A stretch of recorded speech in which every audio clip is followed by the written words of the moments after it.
How to use FinaMetrica in Fintegrate. Before we delve into the risk analysis of a client, I'd like to show you the settings for FinaMetrica. So you'll need to decide whether you want to use 10 or 25 questions for the questionnaire length. And the other important thing is to decide which growth assets will be used to determine your investment growth assets percentage. What does that mean? That means that the risk tolerance score is based on the allocation of the growth assets that are within a fund or an investment. So in this example here, I'm using the FinaMetrica's default ones, but should you wish to change this, only a firm admin will be able to modify them to align closer to your firm's approach. So that's something you need to make sure you're happy with before starting using the questionnaire. And now what I will do is that we'll take a look at one of our existing clients here. So if I go on the Dubanovsky, when you select or create a brand new client, you land in what we call the client dashboard, which is where you can see some of their personal information, what's going on for the review. And this is where you can send the attitude to risk questionnaire. In this example, I already have my risk tolerance filled in, but I could send the attitude to risk questionnaire again, either through an email or a link, and I could include the experience questionnaire and send it as a joint questionnaire as well, for example. Otherwise, what I could do is click on view that questionnaire, and that will allow me to see Alexander and Laura's answers, which I can then print out for my documents later. Once the attitude to risk has been completed, this is where you can create a brand new case, and that will fill in the risk tolerance. So I've done this already for our example, and the first page will be the risk analysis page. So if we take a look at the risk tolerance straight away, you can see these numbers are the ones that I had for Alexander and Laura's risk tolerance. These are being calculated based on their answers from the questionnaire.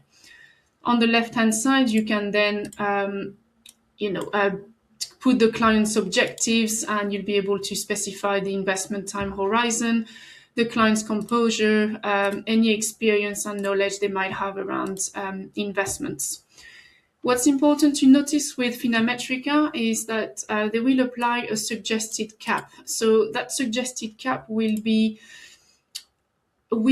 change according to the answers that you provide here on the left-hand side. So if, for example, I were to say that I am nervous, for example, and that I don't have much knowledge and I don't have much experience, and let's say I'm going to invest for a short period of time, the suggested cap will go lower, for example. But let's assume that we're actually happy to invest for a longer time period.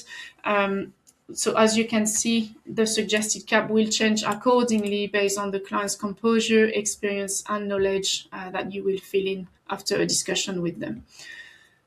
Then it's for you to decide to put in the suitability score. So the suitability score is really for you to take into consideration all the information you're aware of, to put a limit to what the client would be comfortable with, for example. Once all of this is done, we give you a risk tolerance table where you'll see here I've picked 50, so I'm on the average. But Alexander, he will be in the low tolerance group, while Alexandra will be in the very high tolerance group. And you can take a look at the risk group definitions by clicking on the button I've just clicked on here.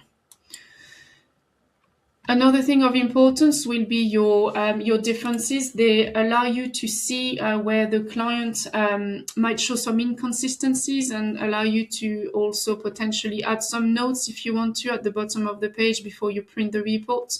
But these differences will clearly lay out, well, in that example, Laura, she only scored very high for these questions when she scored very high for all the others, which would suit her risk tolerance score. So that's something for you to take a look at.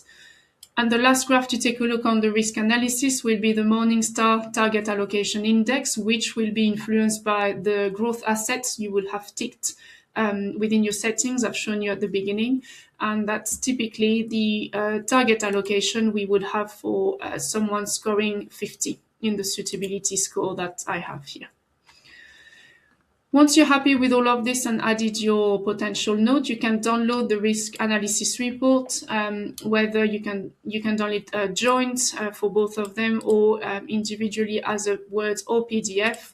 And that will show you the so the PDF here that I've downloaded is for both. And that's a summary of what we've covered together, with more definition and help from Morningstar about the Morningstar risk profile. Once you've finished all of this and you have created the existing policies, that's not something I'll cover today. I'll go straight into the policy analysis section. In the policy analysis, we're taking a look at Alexander and Laura's scores together. So we said that they were a suitability score of 50, so that's the OK risk in green. But the current investments they have, that will fall within the marginal rate. So maybe this is something we want to take a look at in order to potentially change their current investments. So what I could do here, for example, instead of having a retain no change, I could say, well, I want to do a rebalance fund switch. So this will allow me to select a different investment than the one they're currently on. So that's something we're loading up now. And where I would do it is by managing the investment.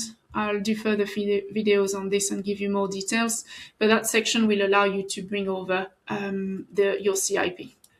Now, in my selection, I can see I was on the Tatton managed balance, which could potentially fit the risk comfort zone, but that might be a little bit too high. So maybe that's something I'm looking at replacing. So I'm removing this. But what FinaMetrica and Fintegrate is telling me is that the Tatton core, for example, cautious, will be a good match for a suitability score of 50. So we have risk map all of the CIP that you would take a look at. So in my case, I mainly have MPSs, but you could risk map any custom portfolios and any funds as well. So that's for you to set up. I've got another video to explain this. So currently we're saying any of those will be suitable for a suitability score of 50. So that's what I've done here by selecting the Tatton core cautious, for example. And then I would simply save my selection, and I have then the risk analysis section, which is telling me, well, the recommended now in blue is going to fall right within the green OK risk of this client. So this is definitely more suitable for the amount of risk they want to take. Once you're happy with this, you can take a look at the summary. You would definitely need to fill in your advisor charges, but if I just focus on the summary and the type of report that you can download, which will be including the risk analysis if you want to. You've got a few tick boxes that allows you to bring over any of the risk tables and graphs we've taken a look at today, and you can download this as a Word or PDF.